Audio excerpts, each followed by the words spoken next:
the prayer? Yeah.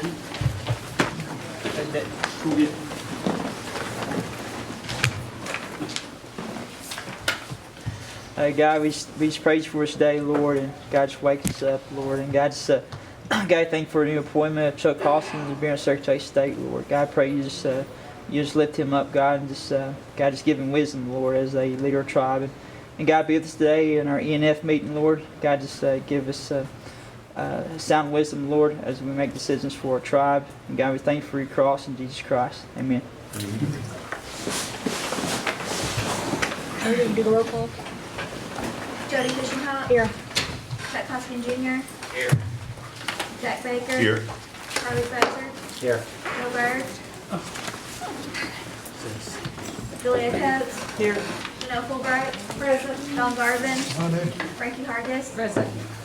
Connie Boyd Jordan. Present. Lee Keener. Dick Lay. Here. Curtis Snell. Here. Denise Taylor. Here. David Thornton. Present. David Walking-Stick. Terry Callen Watts. Honey. You do have a quorum. First, approval of the minutes. Do I hear a motion? Make a motion to be approved. Second. All those in favor? Aye. All those opposed? Minutes approved. First up was reports. Ms. Lacey Horn. Good afternoon, Madam Chair, Tribal Council.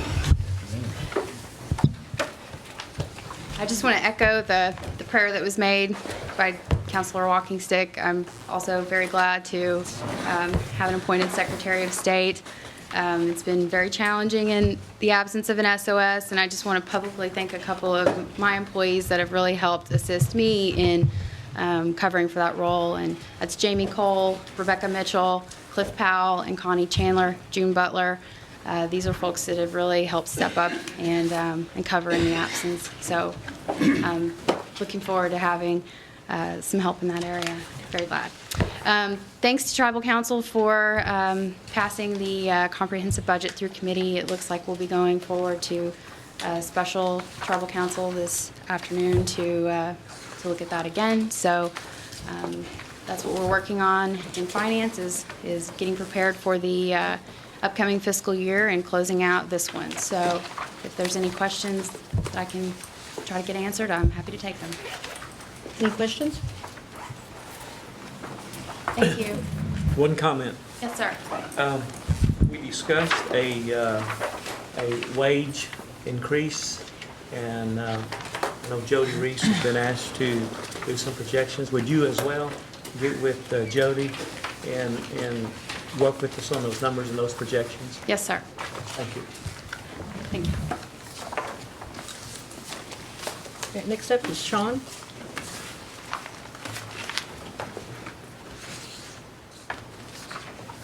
Good afternoon, Council. We had a very good June. Things continue to look good for the businesses. When you back out the insurance proceeds that we received last June for the roof collapse, we're about 13% higher this year than we were last year. And we've continued that over the summer for July, and August looks good as well. So proud of what our people are doing, and things look good for Cherokee Nation businesses. We have a couple of capital projects starting. As you know, the clinics are underway. We've let the bid packages out and received bids back on the project down at Salisaw. We've awarded the site work, and they'll begin that shortly. And I signed off on another one. I believe it was for concrete the other day, so that'll fall right in behind it. We are working on the other bid packages and awards as they come in. We'll make sure those are expedited as quickly as possible. We have one project starting at the casino there at Hard Rock. We're refurbishing the original tower. It's 7 years old in terms of wear and tear, and so we'll begin that process shortly. We're in the process of choosing final colors and things like that. So invite everybody out to the holidays, of course, and the Veterans Center. Happy that we we're able to work with the nation and provide the furniture for that. It is here, and I appreciate Molly and all of her efforts with her people to make that happen. Art projects coming up, that we have annually, the art fair, and I believe that's in October, and invite everybody to that. And we should have a lot of good artists this year again. If there are any questions, I'll be happy to answer them. Any questions? Councilwoman Watts? Thank you, Madam Chair. What are some of the actions that you're taking for the businesses that aren't meeting expectations financially? Well, that's a good question. We've got two that could be doing a lot better. Over at Mobility, we're continuing to work hard on that one. We made a lot of progress, and then the government instituted the downsizing and who could actually participate in that. So that did hurt part of that business, and we're trying to find different ways to make that up. And then over at C&I, we just recently kicked off a review with a consulting company called Maven.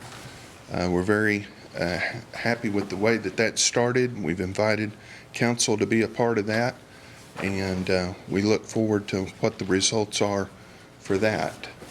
C&I is very important to us. The people are important, and we're looking for the path forward on that particular project. I mean, do we have any analysis on what the impact of the UKB casino solution being proposed by Chief Baker will be on C&E? Well, we anticipate that it's positive for everybody. That would be the goal.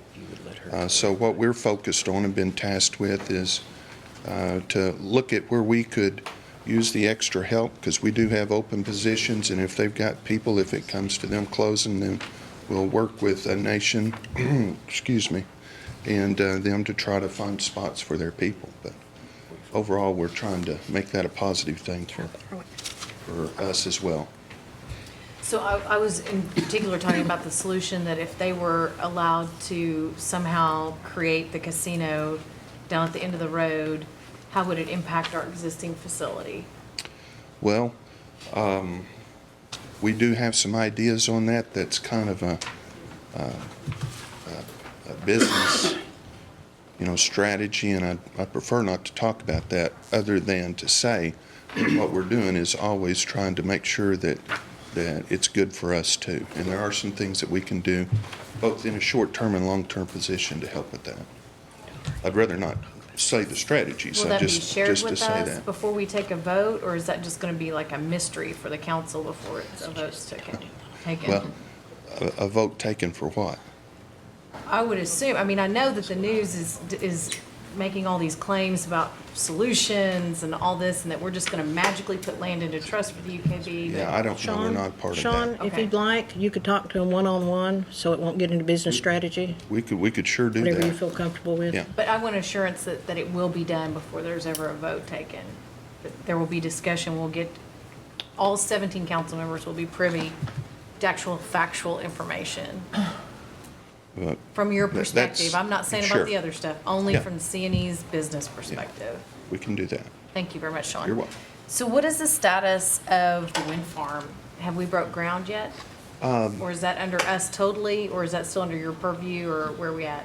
The wind farm is still, as I understand it, being talked about. There are some deadlines coming up. I've heard that if we push past those, there may not be a path forward. As of yesterday, P&E, who was the developer, has gone silent. They won't answer emails, won't answer the phone calls.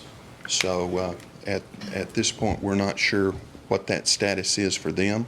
We've analyzed, from our perspective, that, we're not willing to put any money into the project at this point. So we're kind of just trying to see where we are at the end of the day. Okay, maybe you can help me with some rumors. I heard a rumor that Woodmark employees have been pushed to 30 hours and they can't go full-time. Is that correct or incorrect? I would have to check with Chris. I haven't heard that. Could you let us know? And also an update on the wind farm next month. Has the hangar been sold? No, still on the market. Do we have a business plan for the golf course or Woodmark, like long-term strategy or the new, the new golf course here in Tahlequah we bought. Do we have a business plan for it? Yeah. Yeah, we're going to try to get as many golfers out there as possible. Sounds like we're gonna make a ton of money off that. Okay, thank you. Councilman Buzzard? Yeah, Sean, would you just give me a brief update on the expenditures on that South Coffeyville casino site? Is the land in trust? We How have many acres we got? we have closed that. I believe it's 30 to 35 acres. The Realty Department is working with the BIA on that as we speak. So it's And not in trust yet? it's not in trust. That's correct. And they would have to give us status of that. Okay. Thank you. Any other questions? Sean? Thank you. Next up's Diane Kelly.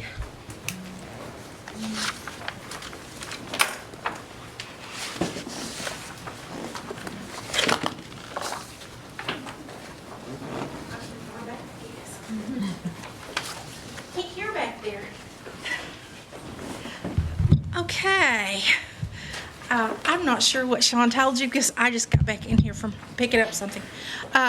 We are working with Sean's department. Vivian and Bob contacted us this week, so we'll be working with them this next week on any of those applicants that are coming over from the other tribe. So we're on board with that. And we've been working with them. We've got 3 shuttle buses that are connecting, one in Shoto, and I believe 2 that are going directly from here. But we do have transportation back and forth between here and the Hard Rock, that we've got clients that are going back and forth up there.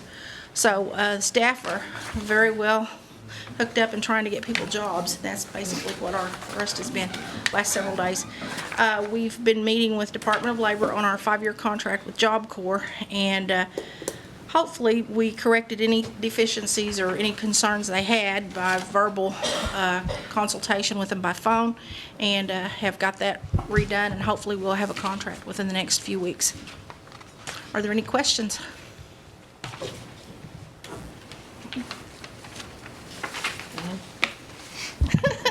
Time to go? David went, so time to go. Bye, thank you. Hannah Knight.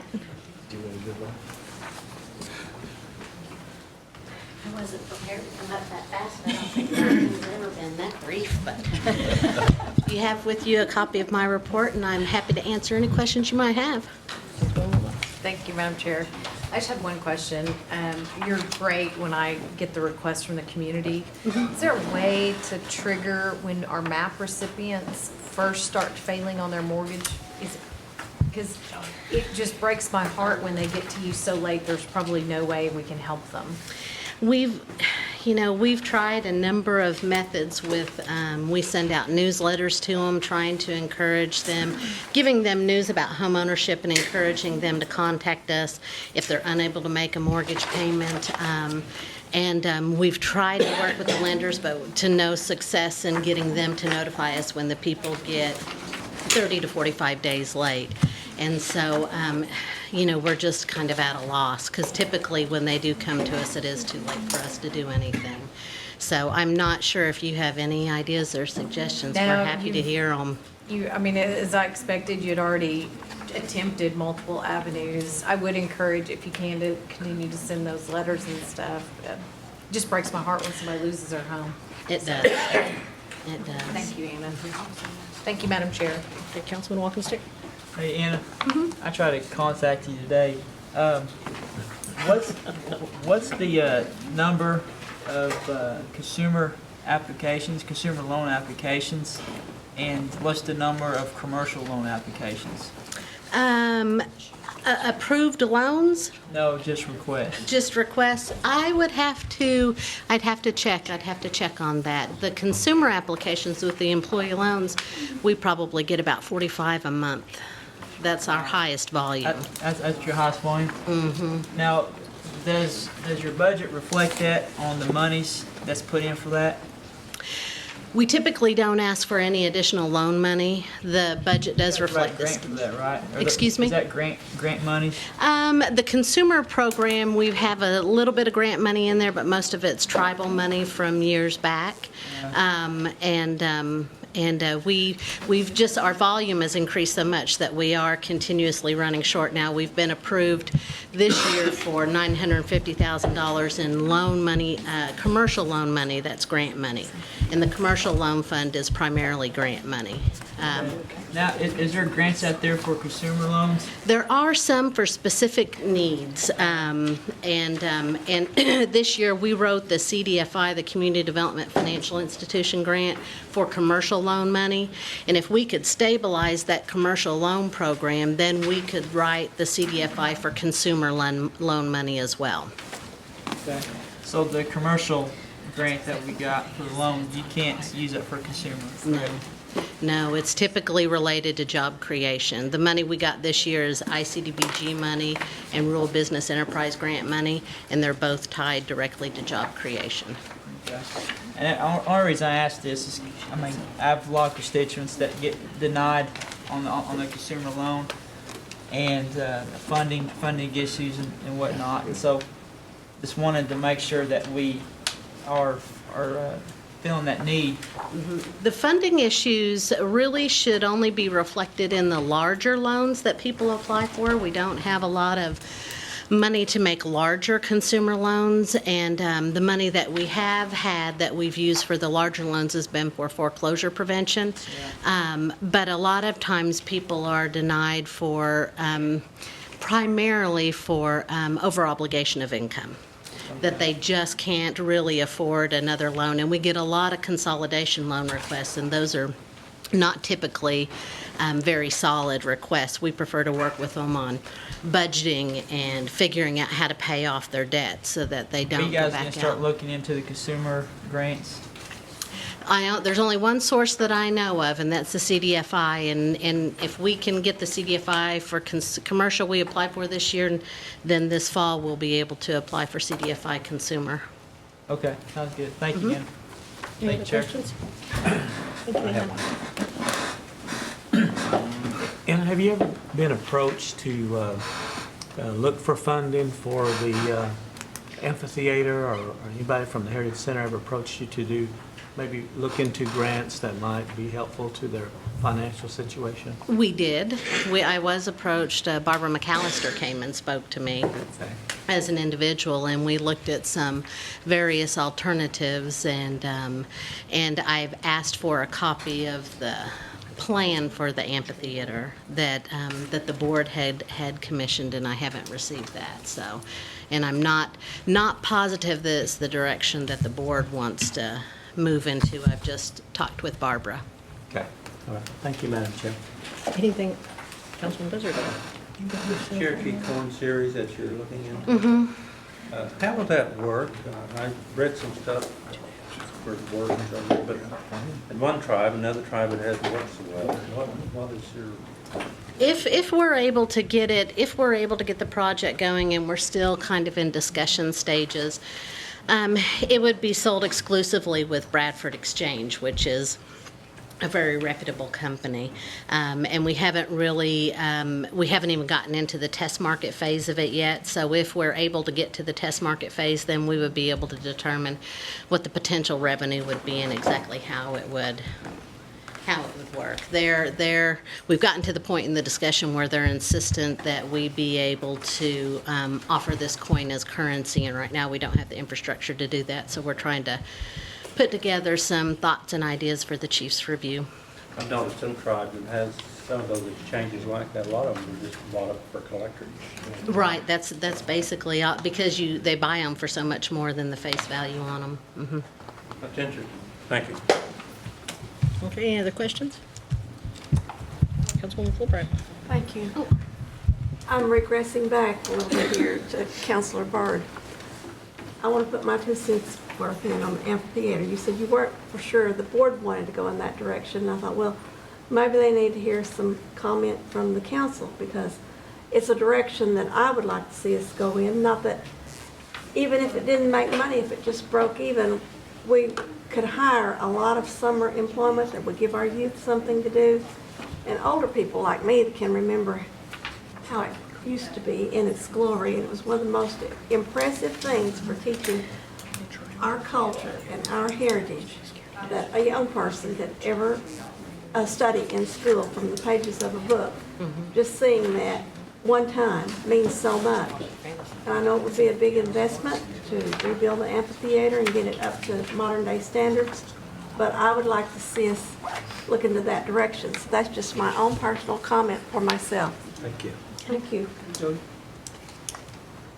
Walking stick again. Hey, and on the amphitheater, I remember as a kid growing up watching that thing. It's real close to my heart. Just remembering the culture and education I learned about the trail. And I remember at one point it created over 200 jobs. So even if this thing breaks even or makes money, whatever, it's a good opportunity for youth to really learn about their history and their culture. And so I too want to go on record that we like to move this thing forward. Okay. Thank you, Chair.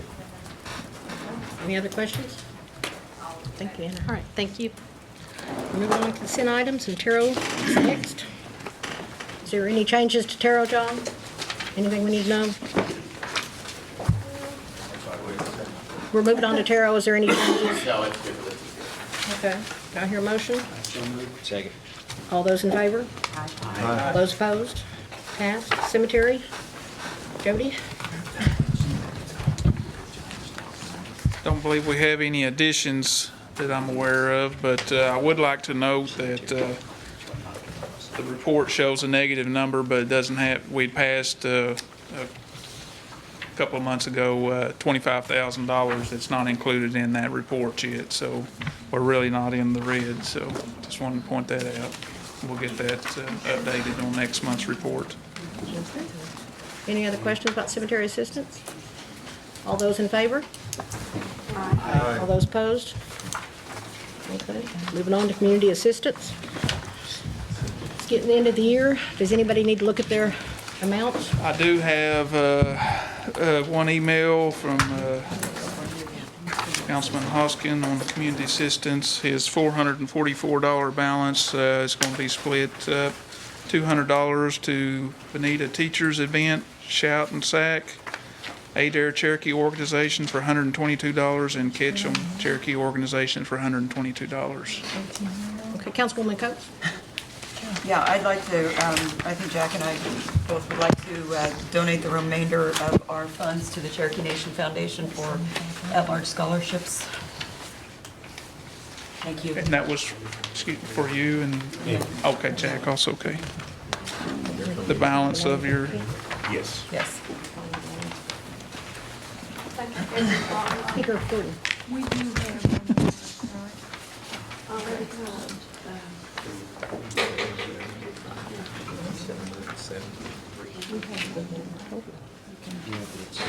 Yeah, we can. Since it passed, okay, yeah, so we're still doing accounting. I can strong arm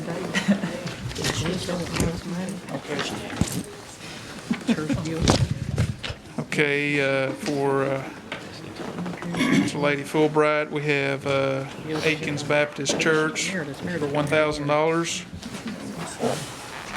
Brent Community Organization for $500. War Pony for $500. Redbird Ceremonial Grounds for $300. Central Public Schools, JOM, $345.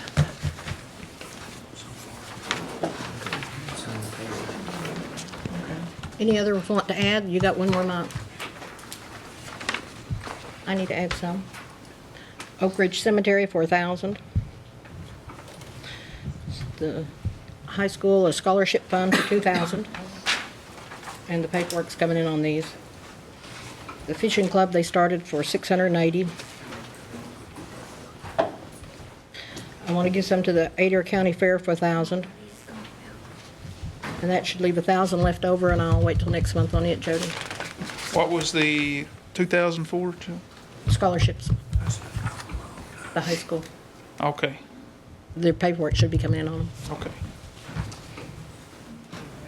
Curtis is gonna spend the last of my $1,000.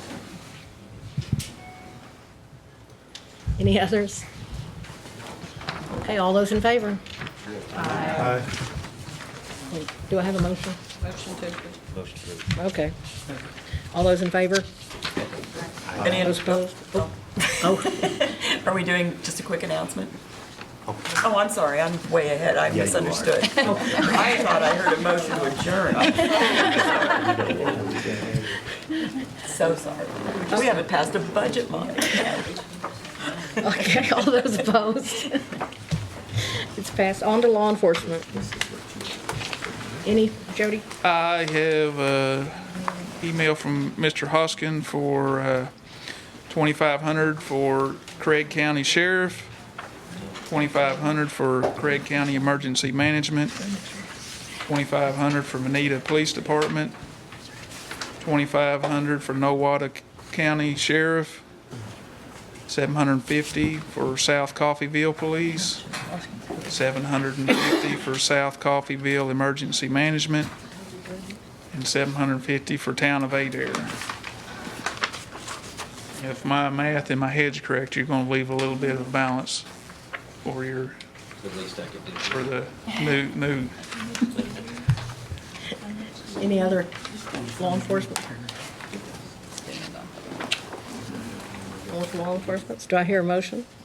I so moved. Second. All those in favor? All those opposed? On to roads. There is only one request this month, and it's for motor vehicle tax for Council Lady Fulbright, Shamblin Road for $55,063. I will note that there is a balance, a refund balance that will be forthcoming on Council Lady Fraley's, which will come back to Ms. Council Lady Taylor's balance. I think he had it on there this month, but I had a question on it, and they're going to do some research on it to make sure that the split was proper, because I think it had split between two funding sources, so that'll be forthcoming. Jody, on that, I think it's the vehicle tag tax funding. Yes. That major minor roads is out now. The way I understand, Public yes, roads. that's part of our new compact, that no longer has to be a collector road, it's just public roads, is my understanding on it, so. Which will be a great help for your county commissioners trying to find projects that'll fit into that, because. Good. Okay, any others? Thank you. Okay, all those in favor? Oh, just need a motion again. Motion. Second. Okay, all those in favor? Aye. All those opposed?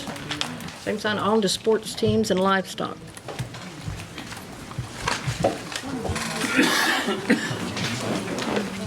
There's one on the sports team funding, $500 for Stillwell Bombers. That's in Adair County, District 7. Any others? There's no new ones on the livestock, so. I might just add, under your new change in rules, as I understand it, if they go to the Tulsa Fair and make the sale, they can, I think it could come out, this is something maybe we want to discuss, but the Tulsa Fair is coming up with a sale, and that would be a statewide event with a sale. So if you have kids that are going to that, you'll need to let some of us know that stay up with that and we'll try to get your kids on the list. Because I think you all approved a policy change, I believe it was, on that. And I don't remember the amount though.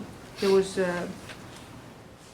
Mr. Garvin, I think that was your policy change recommendation, that it's a step. If it goes up to a district show, it's so much. If it goes up to a state show, it's so much. I don't recall exact figures. I don't recall the figures either, but it's a real short period of time that your child will call you, and we'll need to know so that we can get them on the list.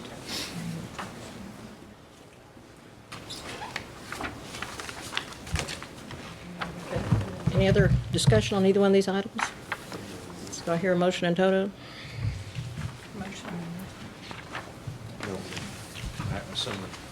Second. Okay, all those in favor? Aye. All those opposed? On to old business. Mrs. Watts.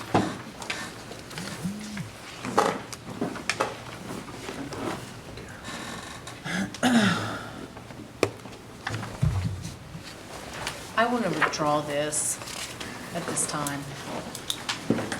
Withdraw it? Yes. Okay. I thought you said resolve it. Me and Julie's Well, got I didn't hear you say Watts. I thought you said something else, and I didn't acknowledge it, so. Okay. She's withdrawing it. On to the next one. Speaker Jordan.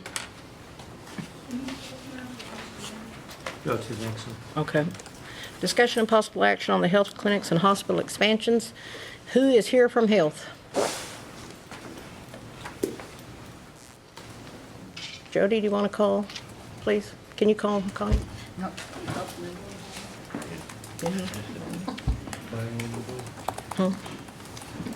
So this has been passed and this has been passed. Let's go on. I was gonna say we passed it. Yeah, let's go on to new business. Mr. Byrd, Chief Byrd. This is the resolution authorizing submission of a grant application to the ANA for a social and economic development strategies. This is C grant application for Entrepreneur and Job Development Training Center. Okay. It's moved and seconded. Any discussion? No discussion? All those in favor? Aye. All those opposed? Unanimous. On to number 2. Would you like to take this? Jody? Madam Chair, this is an act amending. I guess I can move us into, he's probably making a call. I can move us into, this is an act amending Legislative Act 3712 with respect to the comprehensive FY13 operating budget, Mod 12, and I move for its approval. Say. Okay, it's been moved and seconded. Into discussion. Jody? Thank you. We're on item 1? No, 2. 2. Madam Chair, it's my understanding that we may need to make an adjustment to this budget mod. Is that correct, Mr. Reeves? It'll actually be on item 3. Item 3, never mind. Yeah. Okay. Want to speak to 2?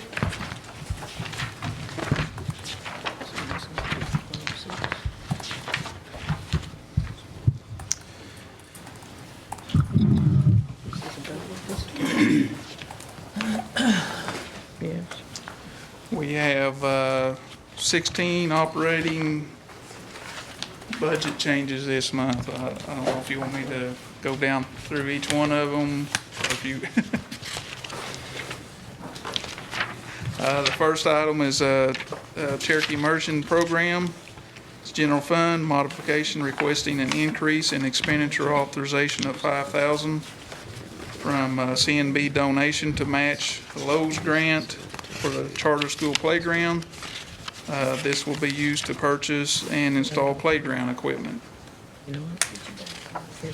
Item 2, general fund operations modification requesting an increase in expenditure authorization of $350,000 to transfer out to the Terro job training program.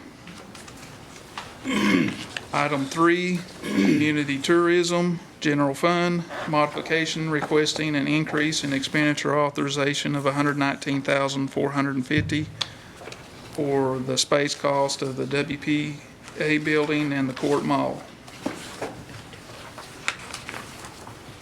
Item 4, tribal council, general fund budget, modification requesting a reallocation of the budget to allow $5,000 for transfer out to the Indian Child Welfare Angels of the Cherokee. Item 5, Tax Commission under General Fund, modification requesting an increase in expenditure authorization of $325,000 for rent subsidy based on legislation increasing the subsidy from 50% to 75%, and also to include owner-operators. Item 6, Cherokee Publications General Fund, modification requesting an increase in expenditure authorization of $21,001 based on increase in subscription income, merchandise sales, and donations. Item 7, Cherokee Nation Publications sub-donations under the general fund, modification requesting an increase in expenditure authorization of $5,456 based on increased donations. This is a transfer out that's split 45% for IDC and 55% to Gen Fund between the two Cherokee publication budgets. Item 8, Taro Job Training Program. Modification requesting a decrease in expenditure authorization of $219,588. This decrease includes $222,088 decreased expenditures and a transfer out of $2,500 to the Indian Child Welfare Angels of the Cherokee from golf tournament proceeds.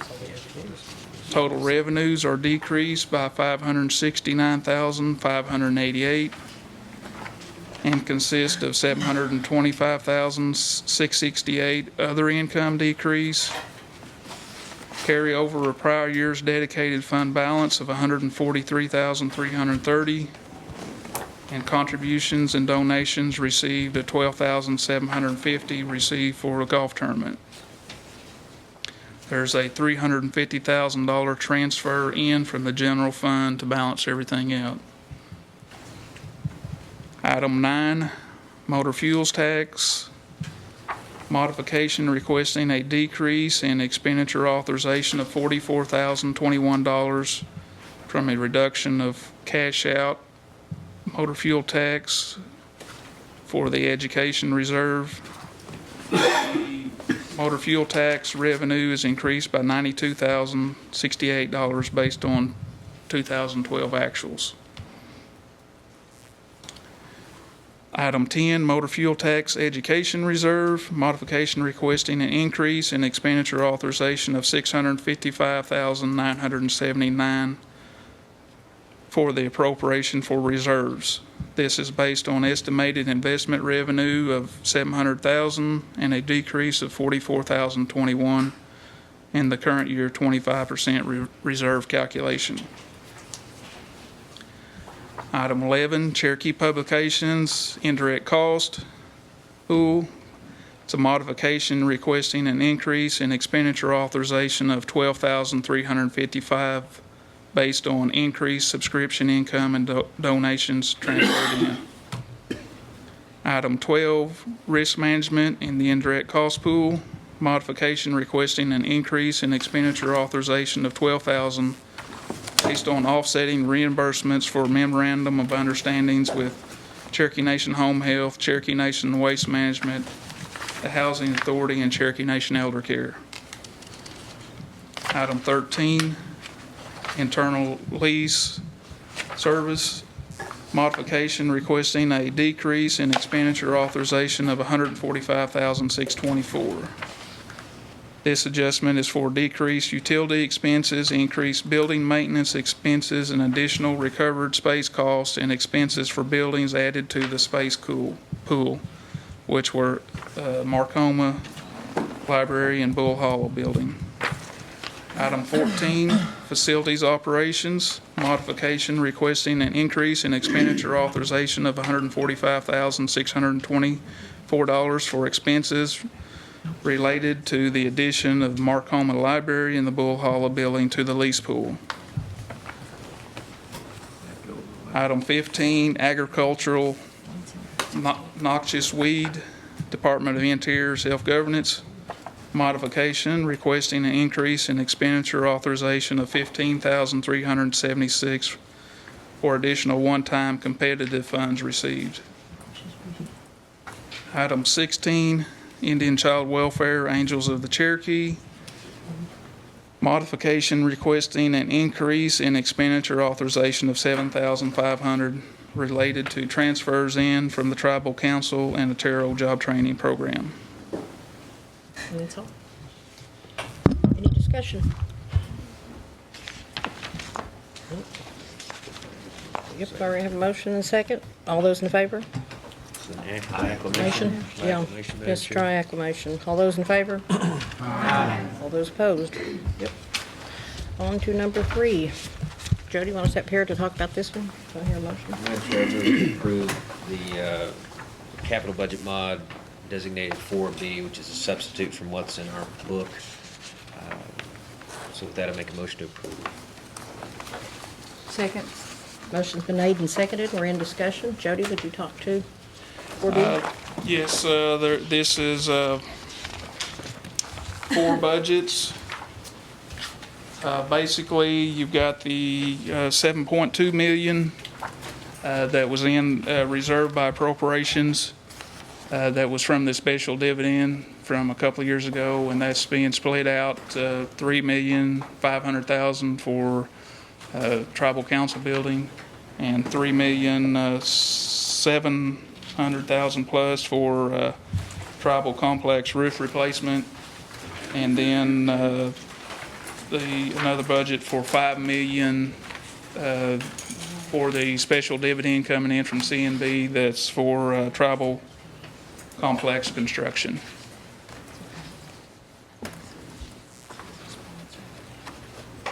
The total is 17 million, and that's kind of a little bit of a misnomer because the 5 million has to be transferred out as shown as an expenditure in the actual expenditure in the other budget, so it kind of doubles that amount. Discussion? Councilwoman Watts? Thank you, Madam Chair. Do we know, like, what size of building? I mean, what does this look like? It's a number, but I don't know what that number means, I guess. I would have to defer to administration on that. I haven't seen the actual plans on it. I don't see Bruce Davis here. I got a confirmation that he would be here, and I'll try to get him here as soon as possible, but he knows the details. I'm not There he is. construction myself. So, I'm going to give you a general schematic. Were you specifically talking about the admin or the?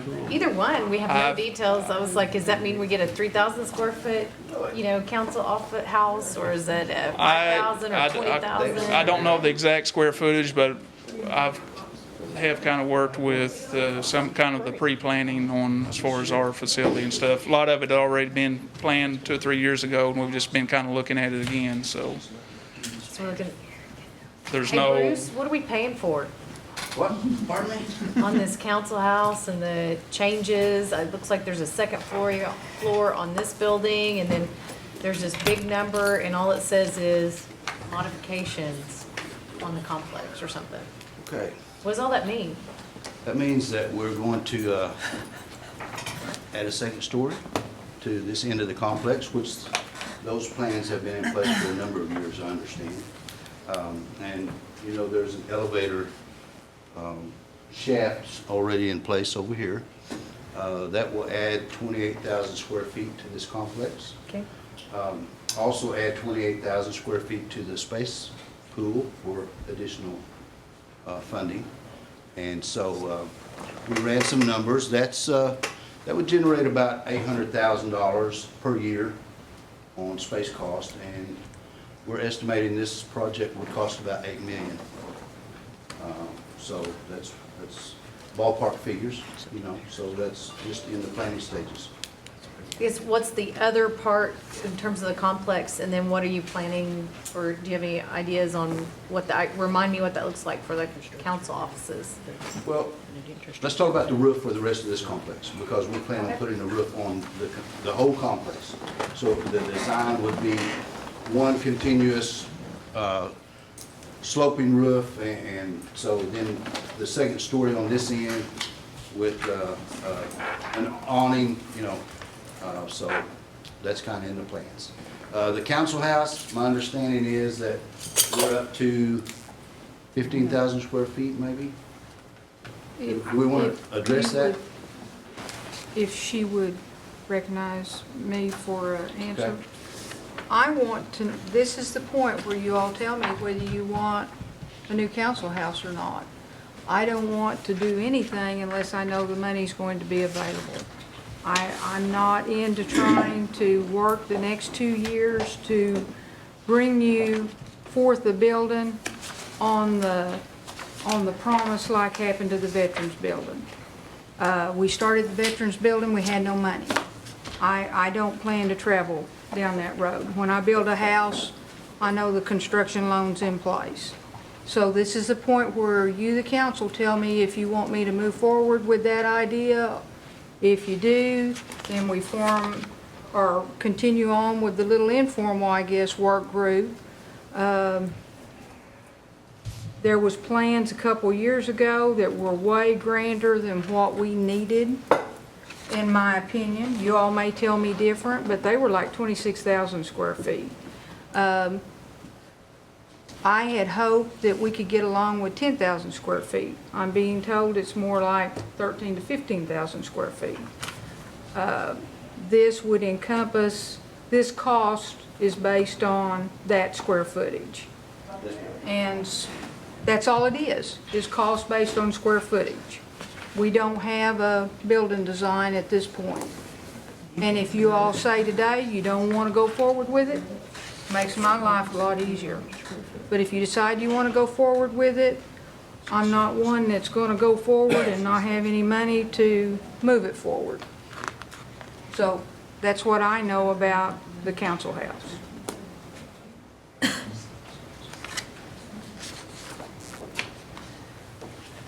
Thank you, thank you.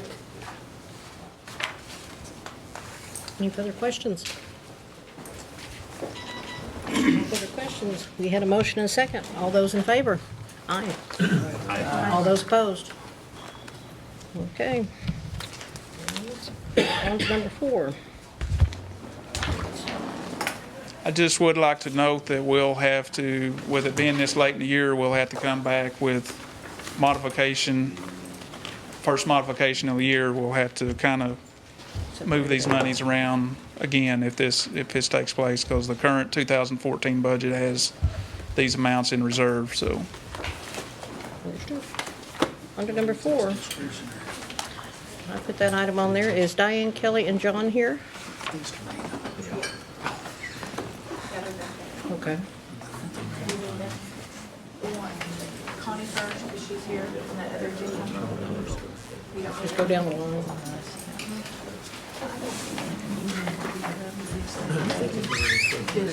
I think they've got everything done. Okay, we'll pass that on. I Are you brought just you in wanting here. an update? I want to know it's a discussion of possible action on Terrell law implementation status. I'm wanting to know what the status is of the new Terrell law we passed. You know, we've actually implemented almost all the Terrell law. Are you being specific about the $25 per day, or is that All of it. All of it? All of it has passed. We've actually met with C&E, Bob Thomas, and I've worked with the Attorney General's office, and we have selected. We actually retroed back to June 1st to start the $25 per day for non-Indians hired at the casinos and C&B businesses.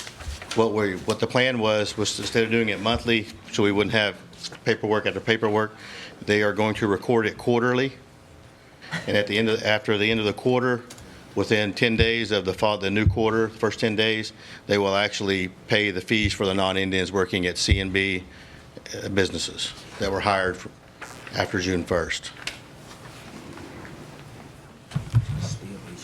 Is that, are you talking about construction, or are you talking about We are talking about our own entities. own entity? Okay, I'd like to hear just an overall update on those changes. This is new to me. And in September of last year, Legislative Act 30-12 was passed by the Tribal Council, which stated that they changed the definition from employers. Under the old Terrell law, the Cherokee Nation and its entities were excluded as employers. Under the new Terrell law that was passed, they are included. So they are under the same requirements as all Terrell vendors are now, the Cherokee Nation and our entities. Just to follow up now, Does that includes anybody that's native and, Correct. Any Indian who is from a federally recognized tribe, they will not be charged a $25 per day fee to. okay. It's only for non-Indians. Do we have any count, do you have any idea of how many people you're talking about there? No, that's actually why we tried it when we first started, try to get to look at how we were going to implement it, what it's going to cost, the effect, and the best route we came up with was just to go ahead and let's set the plan in place, and then we will know in October of this year, we will know exactly where it is. So the start date is October? Yes. No, the start date is June 1st. Their first payment will be in October. I know it's not the quarter. We kind of extended it. We added a couple months to the quarter. So from June 1 to September 30th, they will track all that information. Then they will cut us a check after October. We will have a better idea. We looked at it, the speculation was it's going to cost us $40,000 a month. The casino's $50,000. Since September 12th, we've actually increased our Native American participation employment up there. I think we're around, I don't know if Sean said it today, and I could be wrong, but I think it's around 79 to 81% of Native Americans in our casinos and businesses, I think, right now. And just a follow-up question, those fee dollars that come out of there, what are they earmarked to go someplace? They are earmarked to go back to Terra to use for training dollars. Okay. Councilwoman Watts? Thank you. So how are we going to calculate this, like if it's a salaried person versus a hourly? So is it like 260 days a year? So it's 52 weeks times 5, that if they're salaried, regardless whether they're on vacation or whatever else? It's under the current law, they have to actually be on site performing work. So if they're on vacation, no, they will not be included in that because they were not actually performing work on our sites. Okay, and what about contractors? Contractors are the same. We have a system in place for our Like contractors. service contractors, like the non-Indian guy that like got paid to tell us that we should use the internet in our smartphones. If they're on site, that's the one we're still working through, and we're still working through that. It's like we're working through the people that produce our slot machines. We don't own our slot machines; they're not really ours. Well, some of them are, and I don't know what the breakdown is. But I actually met with Jamie Hummingbird this week to get a better handle on that too as well. The recent report on our construction, I can't remember, it may have even been our health clinics, shows that our estimated costs are pre-calculating in that we pay for tarot fees for non-Indians to come on our sites. We're just really taxing ourselves and paying our cost. It's not necessarily being used as an encouragement for our Indian people to be hired.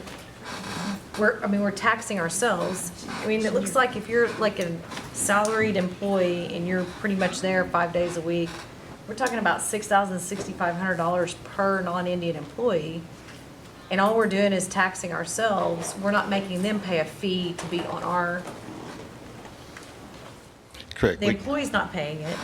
The only cost is coming from us. It's hurting us. Correct, and we grandfathered everyone in, so it's only new hires after June 1st.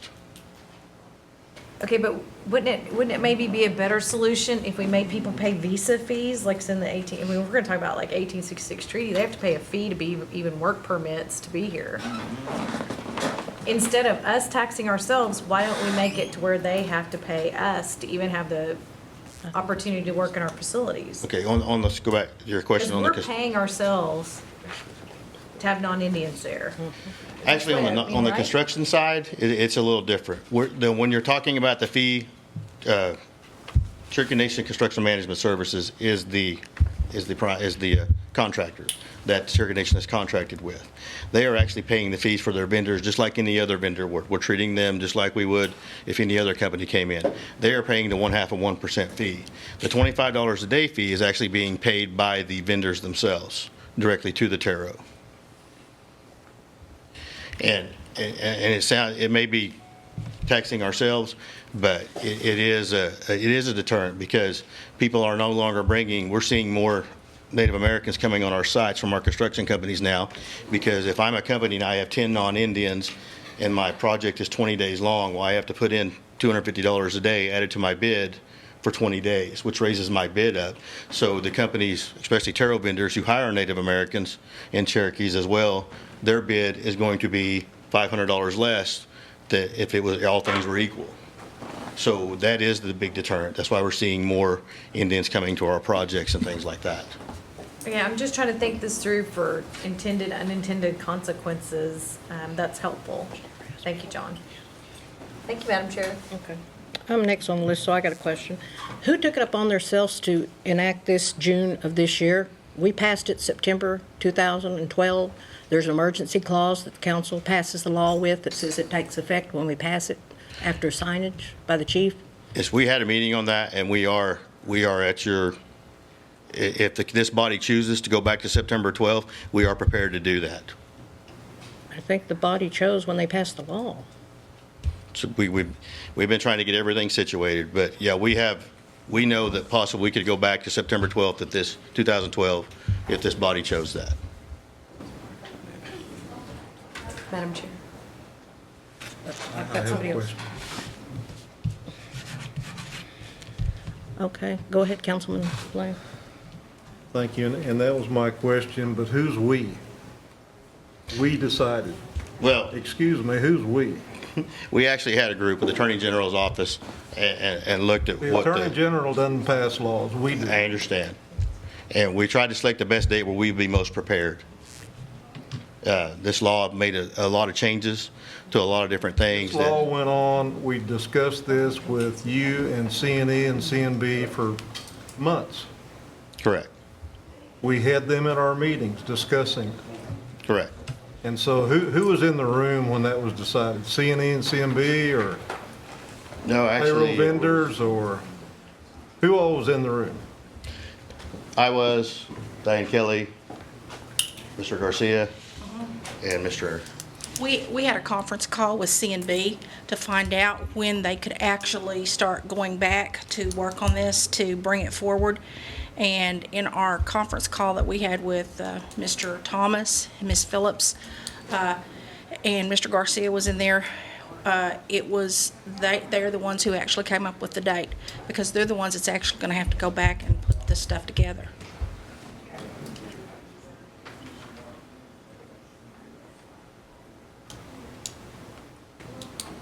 Very interesting. You and CNB changed the law that the council wrote and the chief signed.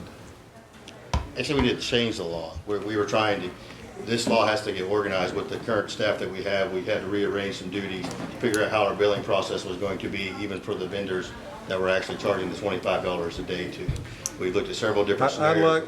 Here's the deal. I'd like a list of everybody that was contacted, everybody in the room, everybody who had input into what you're telling me has just happened, please. Thank you. Councilwoman Watts? Thank you, Madam Chairwoman. So this also begs the question that I actually withdrew, but now that there's more than like $76,000 to $100,000 a year on the table, if we're going to be generating this kind of revenue, then we need to actually implement the law for what it says. Either we need to look and see if they need overhead, or we need to those fees generated actually can only, the way I read the law, only go to training, which means we could pump out a bunch of stuff that is not tied to federal programs. But that is still unanswered, and we haven't allocated anything out. I withdrew it, but I really hope this body decides to take it up together to actually have the law implemented that those fees get used for services to our citizens and not for overhead and whatever is being utilized or done.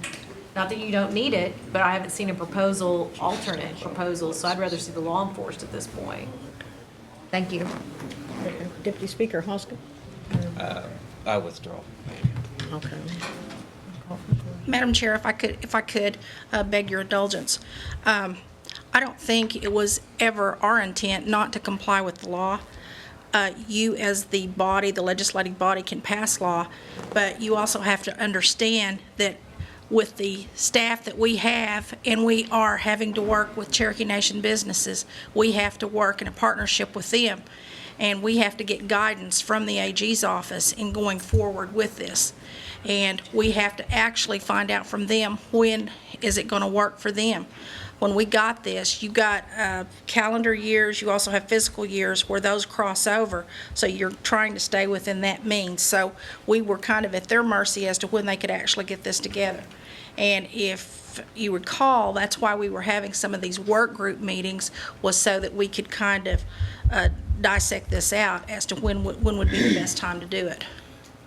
So, you know, we're not trying to break any laws. We're trying to get them implemented as quickly as we can. And we weren't able to get the training done in a fashionable manner because not only do we have to educate the people on the government side, but we also have to educate the vendors, and we also have to educate the people on CNB's side. So there was a lot of work that had to be done. And we did our due diligence the best that we could within those time limits. Thank you. Any other questions? Madam Chair, was that the gist of the changes in the Terrell law? Diane, can you run down the changes, the main changes in the Terrell law? You want to do that, John? The major changes, send them to you. We can say, actually, I can send you the new law, and we can actually meet with you and go over the big changes if you'd like. Glad It's to. If you fine. just send me the new law with the Okay. changes, that'd be helpful. Okay. Yeah. He's gonna send me the changes in the law. Do you need some direction from the body? Got one comment. Was there any additional cost to the tribe, time and energy to the moving the policy or law up? Yes, there is a, I don't know how much the cost is because we're still in the early phases of it to do. We are sending out to make it easier so we can track everything. The contractors, we're doing weekly timesheets for the contractors that come on our projects to see the $25 a day per non-Indians. So we're actually billing those companies because we don't know if a project's going to last 7 days, 15 days, or 3 days. So we're actually invoicing those back to the vendors with letters and everything else. They're actually certified letters so we can make sure that the vendor has signed for it so we can be compliant with the law to send them a second letter if they do not pay it in a timely manner. And then the third letter will be the consequences and everything else as outlined in the law. Thank you, Madam Chair. So are you saying that you're collecting this quarterly, and so far we haven't collected anything? We will collect the first one from October, the first week of October. And it's only going back to, It will be from June 1st to September 30th. I'm asking for the body to do some clarification here on the law.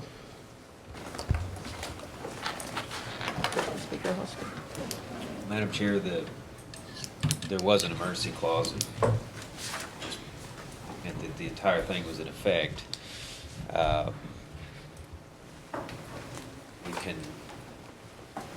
It seems to me we have several options. One, we can do nothing. The Terrell office continues on the path it's on, which is to collect back to June. Another option is we can amend the law to say that the effective date, amend it to comport with what they've done, if we feel that's necessary. And the third option is if we feel they're in non-compliance, then somebody can take action. But it seems to me that's our options, and I don't know that we have it. Well, I guess we do have and possible action. I wonder if it's properly before us to do any of those options I suggest. But as I say, one option is to do nothing and to allow the process to continue, understanding that it did take them some time to implement the changes that were in the law. That's all I have. Thank you. Okay, Councilman, I'm going to go to Jack, then go back to you. Okay, just a comment. We passed the car tag compact, which I assume, if I remember correctly, had an emergency clause. But yet we've given the tax commission, they can't implement the Tulsa, Muskogee, Wagner County until November 1st, and the rest of the state until June of next year. So that's pretty much the same issue. Now, now that's what they've come back and told us they could do, and we haven't had a problem with the tax commission. So this, I would think, would be very similar, that they should have time to be able to go back and implement the program. Thank you. Councilman Lay? And I heard comments from Jack, and that is true, but we passed the law in September. I mean, there's a lot of lag time here. And so C&E balked on it, didn't want to do it, and it looks like they're in control of this law, not the body here. And that upsets me quite a bit. And anytime you get pushback from CMB, somebody pays attention over here. And it's amazing to me that this is the government side. We run that place. We own them. We own that business. That's ours. That belongs to the Cherokee Nation. And sometimes I think I see it the other way around, and I think this is one of those times. And that's my comment. I'm going to make the comment that I've got a child, and after 2 or 3 times, I get his attention. It usually don't go to 3 or 4. Usually it's about the first or second. Madam Chair, with all due respect, for somebody that's been here as long as I have, I think that all of us on this side of the fence recognize the authority that the legislative body has, and we were working very diligently to try to implement that. We had to consult with the AG's office on how to go about that because of the fact that whenever this was brought forward, we were looking at the federal dollars as well as the business dollars. And we had to get an opinion from them on whether we went forward on the federal side of it. There are so many different federal laws that we could not actually implement the federal side of it.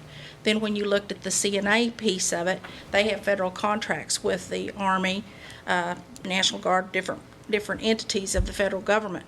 So we couldn't actually move forward there. So we had to go in and look at dissecting some of that and going back and working with the AG. There was a time period in there where the AG was out. We were working through Mr. Garcia. We also had to go in and look at doing training for everybody so that they fully understood this law and how it was going to affect them as far as these changes. We were out at Cherry Springs before it became Cherokee Springs, right after this was passed, and we started getting calls from some of the executive directors about the impact this was going to have on their particular funding and whether or not we were actually going to implement that immediately or we were going to go back and massage it and figure out how we were going to make it work. So they started getting opinions from their federal entities. So that held us up there. So then we started talking about the construction area and all of the different tarot vendors. So our first step was to look at taking that law, developing our training, and start implementing that. There's a lot of people within the Cherokee Nation, over 8,000 employees, that we had to sit down with and walk through this law and the impact that it was going to have on them. Once we did all that, those were the steps that we took, and it has taken time because we don't have the staff. His staff are not equipped to go and do training. They're actually compliance officers. So we had to take and look at how we were going to do that within our own operation. Diana, I realize that, and I have great respect for you, but 8,000 people are not buying and hiring. I understand that. You know, that's the only problem I have with it. And in this day and age, it's hard for me to believe that they cannot go back into the systems, into the computers, and figure out what they owe. Not you, not your department. I know you're strapped with overhead. You know, I know you have to stay within your budget, and you've only got so many people. But I'm having a hard time believing that C&E and C&B can't get in their systems and find out how many people that they owe for. That's just hard for me to believe. And as many calls as I got from them, I know they knew what the law was because every one of them was very, very concerned about it. So they can't play the game with me that we're not quite sure what it meant. Every one of them that called me knew. You know. I don't know, maybe I just ain't in the mood for excuses today.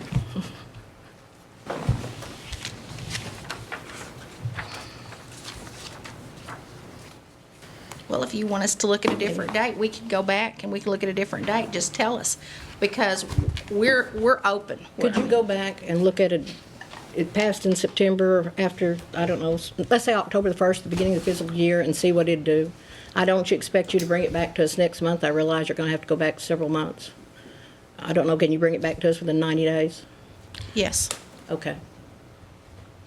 Don't say no, John. No, I was going to say, do we still get, Still. yeah, because it's past September 19th. So October 1st will work for us. It'll probably work best for C&E to get the exact, they can start from that quarter. Okay. That'd work. Thank you. Any other questions? Okay. Let's go back. Tina, old business. I think my portion of old business was just checking to see if the charitable contributions were now all out, and I'm not sure. I'm going to let Courtney tell us about that. It's pretty much the same update that I gave when I was talking during the budget hearings. You Yes. just have 2 left? We have the PARB, the Post Adjudication Review Board, and Post Adjudication Review Board, and we're just having a really hard time getting a W-9, but we're working really hard on that. And how much was that for? I think it's 10,000. Okay. And what area was that in? It was, and then Councilor Fraley's district. Okay. And what was the other one? The other is the Youth Activities Fund, and that's 5,000, I believe. And that's been used for different things in the past fiscal years. Okay. And so then that one's really not set where it goes at this point. I'm not worried about that one because that may just fold back into Gym Fund. But this one, if that was in Councilor Fraley's district, Councilor Taylor may want to look at that and see what needs to be done if you all could get together. I think there was just 2 left, right? Well, and then there were a few food pantries that we were having trouble getting the W-9 from as well.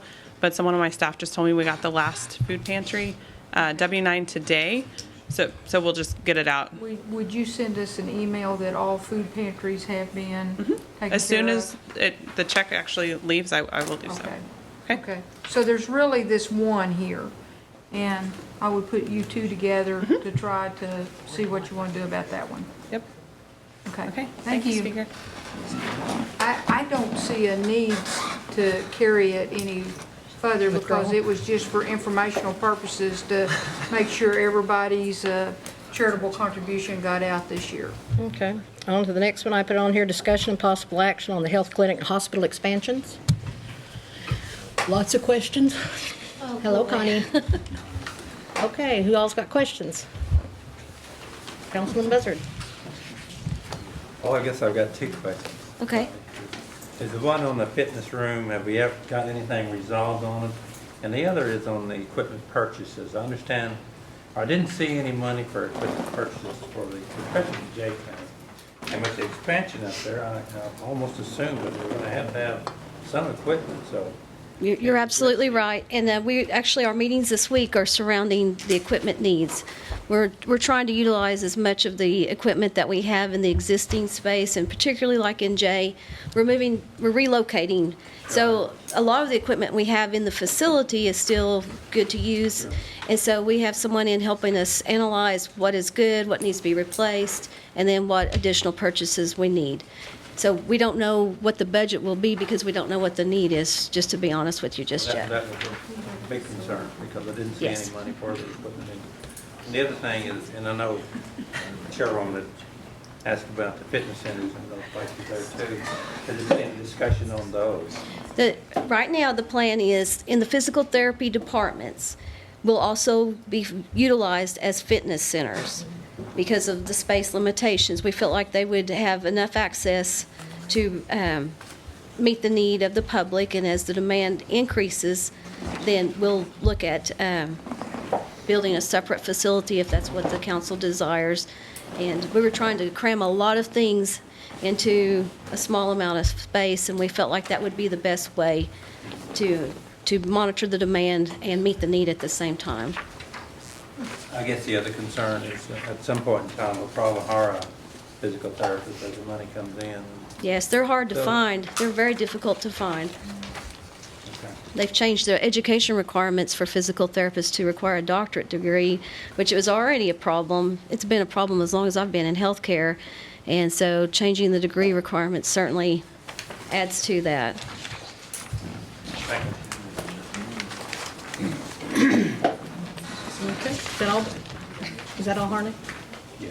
Okay, Councilwoman Watts? Thank you, Madam Chair. I'm still trying to understand how to explain this to my constituents and how we're funding this and how we're determining needs. So could you just explain to me how this is going to work and who has ownership and who's paying back who? Right now, CMB is financing the expansion. Okay. And the employees will be in this current arrangement. You know, some of it is IHS and it's tribally funded and federally funded, so that won't change right now. So is CNE just giving us the money and we don't have to pay it back? Or, I mean, I don't understand. CNB's Board of Directors authorized $100 million, use of $100 million of CNB's money to finance the capital expansion or replacement of certain facilities.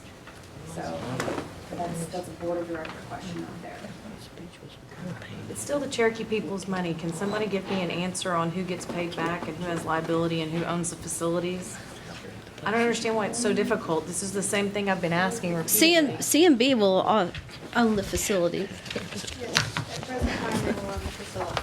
There's still determination on how this would flow because we were working on the new market tax credits and whether we utilize it. Okay. And during that process, it will be owned by CMB.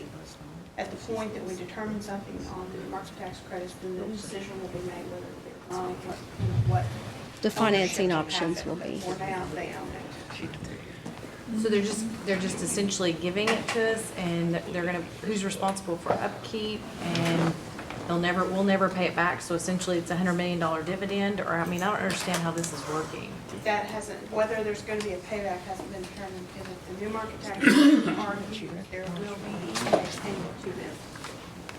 But not from us. The Yes. Cherokee Nation will, That has to be in there. It will be as a lease to operate it, but it's kind of convoluted how they work out. But we lease it to them to build, then lease back to us. And in doing all of that, there's the potential for using the market tax credits to save us money. if we're okay. able to. Is there some document that describes all this so maybe I can get my head around it? How to come to time. Because we're still working through how this is all going to work. They own it at the present time. They're building it, they're going to own it. And at the point that any decision is made, there would be a discussion, a full discussion.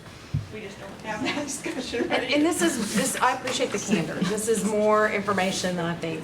So, and I appreciate that you guys aren't the decision makers on this and that you're trying to convey something that somebody else is deciding. But this is $100 million of Cherokee people's money. So at what point will we have a document that describes what's going on? As soon as there's a final decision, we can. And the board of directors who are not constitutionally appointed or elected by the people or anything, they're making those decisions solely? They have authorized the expenditure of $100 million to build them. Okay. And they're owning it. They have not voted on anything further as to whether it would be a loan, nothing else has gone forward because ownership has not passed But us. the tribal council, this body, won't have any other decision-making in terms of this. This is just gonna happen whether, regardless of what we If there were some kind decide. of guarantee or loan, yes, you would. Okay. So at that point, yes, you would. It just depends on what the final determination is. The board hasn't voted to ever give it to the Cherokee Nation. All they voted to do is spend the money to build these expansions. At some point, they would then have to bring it forward if in fact they're gonna. This is helpful. Thank you, Elizabeth, Lacey, and Connie. Thank you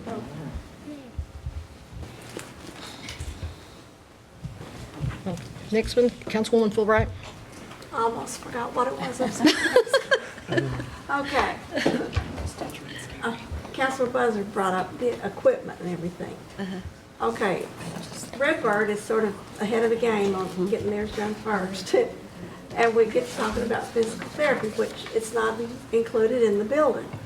There's no place in Redbird, either one, but In the old clinic, there is space, yes. there is. Yes. That's news to me. Okay. Great. Okay. Okay. So, how could I miss that? I mean, I've been to all these meetings. I thought, Well, I think sometimes when you guys ask questions and use terms and then I respond, we call the same space different things, and I think that's created some confusion on my part as far as what you're asking for, and then when I respond, I've got something, I've got what I have in my head, and you've got what you have in your head, okay, frankly, the so. addition to the annex in the back Yes, ma'am. has got a small fitness center. No, the fitness center, as I understand it, is in the old clinic space. Okay. If it's, let me go back and check, because Okay, things have originally changed, when I and was going to all these meetings, it was going to be for employees only, but now I'm told it was small, still the same size, but it would be open to the public. We'd see how the public responded on the use of it and everything. But I am much more interested in the physical therapy department, which we have needed so badly for 23 years. Everybody has to go to Stillwell, and if you're needing physical therapy, you don't feel like going to Stillwell. So I agree. we are going to have physical therapy down there. I will, let me verify before I publicly say yes and I'm hang wanting to myself, know but because, as you say, there's very few physical therapists around, and I know Yes. the Sequoia Memorial Hospital has 2, and then they've got 4 techs to help them. And they're very hard to find, and they do cost a lot of money, I understand that, but we do need it. And I'm also interested in the medical equipment because I've been told that we don't have enough money in our medical equipment fund to buy a mammogram machine. And when I first started complaining and wanting one 6 years ago, it was $250,000. And year by year now they tell me a mammogram machine is $500,000. Yes. But we still need it, but I know everybody else needs stuff too, but I just want to get my 2 cents worth in because we're getting ours built first because of the great need down there when we had the mold and we had to clear out the building and all that, and everybody's camped out in these little trailers here and there making do, and it's a lot for our providers to put up with, and it's also very much of a hardship on the patients that go yes. there. So I think we deserve to be first because they put up with so much. I mean, go down there and you see it looks like a squatter's village, you know, pull in this little shack over here and one over there and go up this ramp, and the next time you go back, they've moved that place 20 feet down to the other direction. So, you know, I'm still wondering, our little x-ray department down there, they started doing extremities, but are we back to doing chest x-rays down there now? I'll have to verify that. Okay. Because I know several people that say they were sent to Stillwell or to Three Rivers just to get a chest x-ray, which is very, very common. Yeah. And they said they could do arms, legs, feet, but no torso. So I'm just trying to keep on top of what's going on. I'll visit with you later. All right. Thank you. Thank you. Well, I'm excited about the whole project. I don't have a clinic in my district, so I don't have my constituents asking me about the financing and whatnot, but the places I have gone, people are mainly talking about the fact that we're spending this $100 million on new clinics, and they're excited about it. And the chairwoman and I were just talking, there's people that work at these casinos and spend money at these casinos, and they're actually excited that that money is going into these clinics. I think people are, don't get the wrong impression that everybody's upset about the financing. There's plenty that are excited about this construction boom that's underway. Thank you. It will certainly meet a great need of the Cherokee people, and I mean, I don't think anyone in this room would argue that we want the health system to be as good as it can possibly be, and we all get calls. I've probably spoken to everyone in this room about the need for access, and we're just at a point where we have to have space, because we can't add a doctor, we can't add a patient without space. Councilman Lane? Thank you, Madam Chairman. The fitness centers that I'm hearing about, tell me about the one in Oshaleta Clinic. In Oshaleta, well, we will have a place for a fitness center in Oshaleta. we're having to look at the plans. And one other thing about the financing, I'm excited about the financing. It's the tribe's money to start with, and I don't like being told it's CMB's money. It's the tribe's money. Sometimes people who hang out a lot at CMB, they get a little brainwashed and they talk about CMB's money. That money belongs to this tribe. Councilwoman Hargis? I've not had any questions about the financing, but these fitness centers, I have had questions about those. And are they going to be open to the employees or to the public? And if they're open to the public, are they just 8 to 5, or are we having extended hours? Or Well, now I can speak specifically to the plant in Stillwell, and the new construction does not have the space because we needed primary care out of that building because, I mean, I feel like they're crunched in a space smaller than this whole room right now, and they're the second largest clinic we have, and they have the greatest demand actually of all the clinics. So the plan is when we vacate the current primary care space in the existing clinic, that some of that space will be converted to a fitness center, therapy, whatever. And so we haven't even discussed hours of operation to that point. have we discussed the employee only or open? No, I think the desire of the council was that all Cherokee citizens had access, and that's my assumption and understanding. The thing is, if we're using it as physical therapy, then it'll have to be open after hours for if it's going to be open to the public, right? Well, we're working with the risk management side to see how to comply with privacy issues, but we feel like it can be done. Okay, that's Can't you do it just like you complied with Vanitas? It's open to the public. It was just a question that came up in recent conversation, and we want to assure everybody we're doing it correctly. Okay, Councilman Thornton? Yes. Listen. On the Redbird Center at the Annex building, I would surely like to have more of a fitness center there added onto that building. I would like to know the names and the people that were in the room when you decided to renovate the Annex building, and I want to know why. And if you'd write that out and let me have it, I'd appreciate it. I want to make sure I understand your question. You want to know who was in the room to decide to renovate the old clinic or the annex? Annex building. Okay. Okay. Go back to the fitness center. I think it's going to help our people a lot. I think we have people all over Sequoia County that would love to have a fitness center up there. And I think that we could pay for it out of the people that come. We're excited to be able to offer it at all the clinics. Because I think part of health that we always miss is being reactive, and we need to be proactive. And I think this is a good step on the council's part to say that you're committed to being proactive to addressing the health care needs of the Cherokee citizens. My son's got a fitness center in his house. He opens it to the public. Anybody who wants to show up can show up and work out. So I know that there's several people show up. They come from Warner, they come from Muldrow, Rowland, and down to Stigler. So I know it's needed. So I'd like to see one there. All right. Thank you. Chief Bird? But I still want those names. Yes, sir. It's exciting to hear everyone talk about fitness centers. That hasn't always been the case. A few years ago, everybody was wanting the Golden Corral. So we've come a long ways. And I've said this before, the more we run through the fitness centers, the less we run into these ERs. Right. And save us enormous amount of money. Yes. Back to the health facilities, the $100 million project, I've had nothing but excitement throughout our area about a new hospital for Hastings Hospital. I've heard nothing but excitement there. So continue the good work, and if I get some complaints, I'll bring them back to you. But right now, everyone's excited about it. Thank you. Councilwoman Fulbright.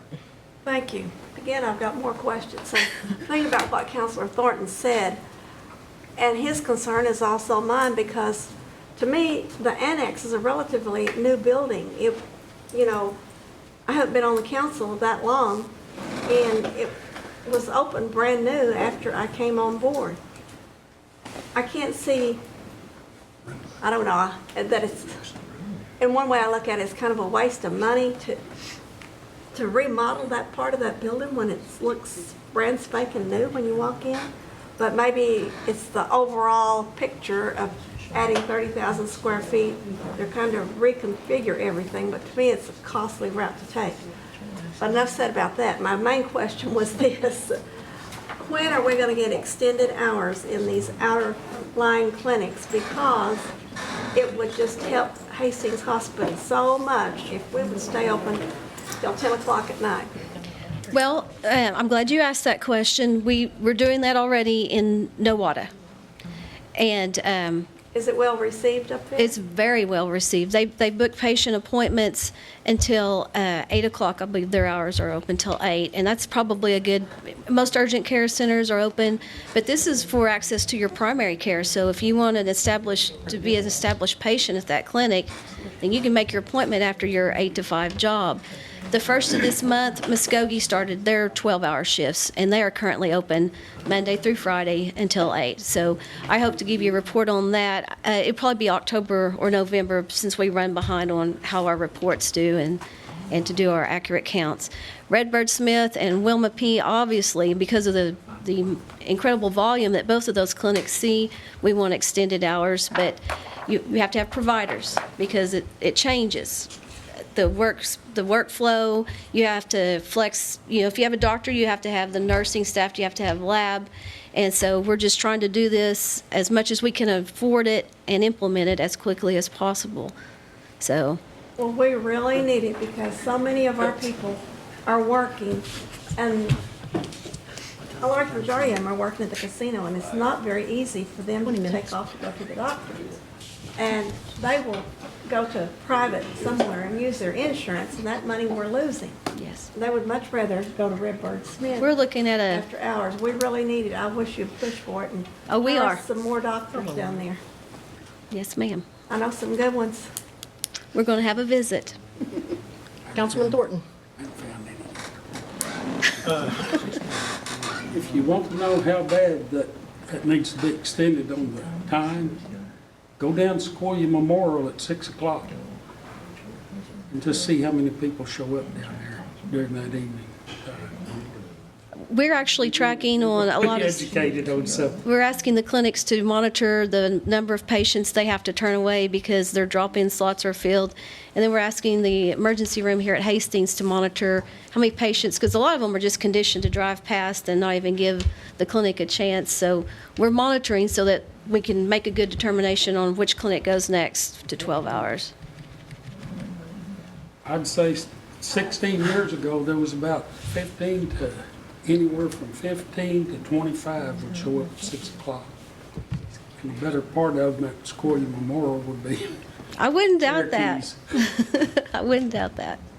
And it wasn't emergencies. But they had nowhere else to go. Right. It was cold, flu, whatever. I'd like to bring that up because I know people over in Stillwell use the emergency room over here because they don't get slots and they're using expensive dollars to treat an ear infection, just simply because they can't get a slot. I'd like to have urgent care hours available on Saturdays at all the clinics, but I would like them a little for bit billing. at a time. I would like them for billing. Yeah. The other thing is, we have sent an email out, and you have not answered me this past week on sitting down and getting with you all and administration and talking about these clinics and hospitals. It was discussed at one of the last CNB committee meetings. So can you check your email and your dates? Yeah, I will try. I don't know if I've seen that one. Okay. I will look. Thank you. Any other questions? Thank you, Connie, very much. Thank you. Is that everything on here? I think that's it. The next meeting is tentatively scheduled for the September the 26th. Do I hear a motion for adjournment? Good job. Julia. I had an announcement. Now is the right time. You've missed the adjournment now. No, go on. Only an hour later, right? I just wanted to introduce, we're going to be seeing at-large people at our meetings, and I meant to do this after rules, but from the Cherokees of Central Florida community. We have Daniel Morris, who's here today, the family originally from Cherokee, and then Patsy Edgar from Georgia was here a little bit earlier, although I think she had to leave after the first meeting. So anyway, I just wanted to introduce Daniel to you all. I hope you've had a chance to talk with him on the break. And we're pleased to have at-large people coming on a regular basis to these rules and ENF meetings. So, thanks. Thank you for the indulgence. Okay, we're adjourned. Nothing's very good. I was just gonna let her make an announcement.